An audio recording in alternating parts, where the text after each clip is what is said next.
জয়গুরু সবাইকে। আজ 27শে মে পরম প্রেমায় শ্রী শ্রী ঠাকুর অনুকূলচন্দ্রের পূর্ণ 51তম স্নান উৎসব উপলক্ষে সকালবেলায় আজকে আমরা মন্দিরে গেছিলাম।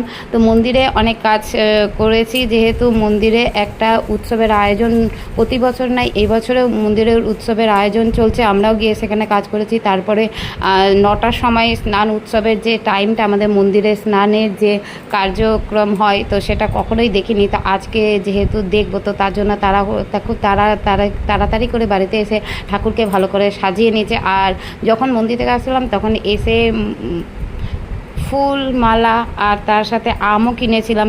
কালকে আম ছিল, কিন্তু তবুও নতুন আজকে যেহেতু দেবো তার জন্য আম নিয়েই এসেছিলাম। নিয়ে আসার পরে তারপরে ভালো করে ঠাকুরের আসনটা সাজিয়ে নিচ্ছি।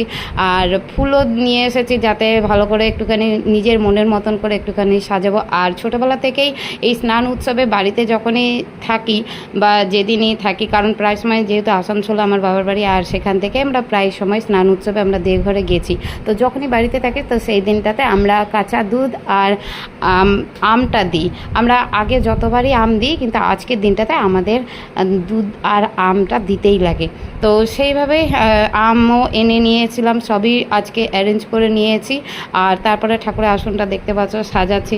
আর মনে মনে অনেক কিছুই চিন্তা ভাবনা ছিল, তো সেটাকেই যখন বাস্তবায়িত করি তখন খুব ভালো লাগে যে সকাল থেকে এটাই পরিকল্পনা ছিল যে ঠাকুরের আসনটা ভালো করে সাজাবো। আর দেখতে পাচ্ছ এই কাঁচা দুধ তো আনা হয় না, আর এইভাবে আমরা প্যাকেটের দুধই দিয়েছি। আর তারপরে আনুষঙ্গিক যেইভাবে আমরা পুজো করি, তো সেইভাবেই আমরা পুজোটা করছি।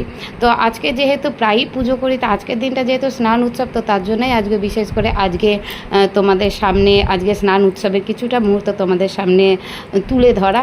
তো এইভাবে আজকের দিনটা তো আমি এইভাবে আজকের দিনটা পালন করছি। তোমরা কে কীভাবে আজকের দিনটা পালন করো সেটা তোমরা অবশ্যই কমেন্টে জানাবে।